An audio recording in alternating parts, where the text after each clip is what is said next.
NKC Art.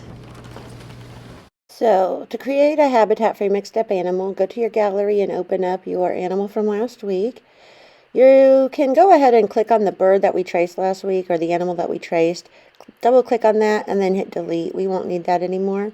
And there's already a page behind my animal, so if I make sure that blue line is around that blank page behind him, I can create a habitat behind my animal without it getting in the way of my animal. I think since he's like a bird, elephant, fish, he can be on land or water. So I'm going to draw a little bit of grass and leave some water in the back. If I had more time, if I wasn't doing this so quickly, I might add like a palm tree in there. Maybe a few plants, like some nice tropical flowers, because I believe that my animal would live in the tropics. So I'm just going to kind of fill these in. When I do my grass, I'm just going to put some little texture in here. And then I think I'm going to use that magic wand tool I told you about last week up there at the top. It has those dotted lines around it with an arrow. If I click on that, and then I'm just going to guess on my tolerance and see if this works.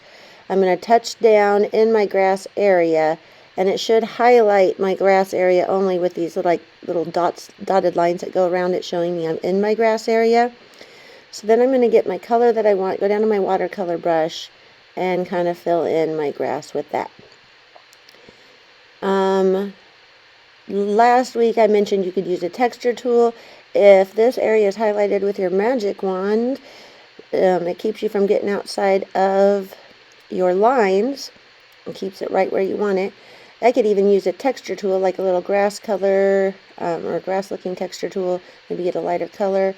And you can kind of see it adds a little bit of texture. Not much, but it's enough to make it just a little bit more interesting. I think I'm going to do the same thing with my sky. I'm going to use that magic wand tool, click in the back, so I can highlight just my sky area.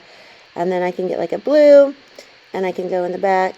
Or it's not my sky, it's my water. I keep calling it my sky. I meant to say water, so let me put some water lines in here real fast first. And then I'm going to use the magic wand tool to go back and use my watercolor brush and make the water color in the background. I just like the effect of the watercolor brush. Again, you could just use the paint bucket tool and tap solid color in there, however you would like to do it. I would like to see a lot of detail though, things that you're going to imagine that you see in your animal's habitat. I really did want to do some trees, maybe some ferns on here, but I'm doing it a little bit quick so that you don't have to spend all day watching me and you can get started on your artwork.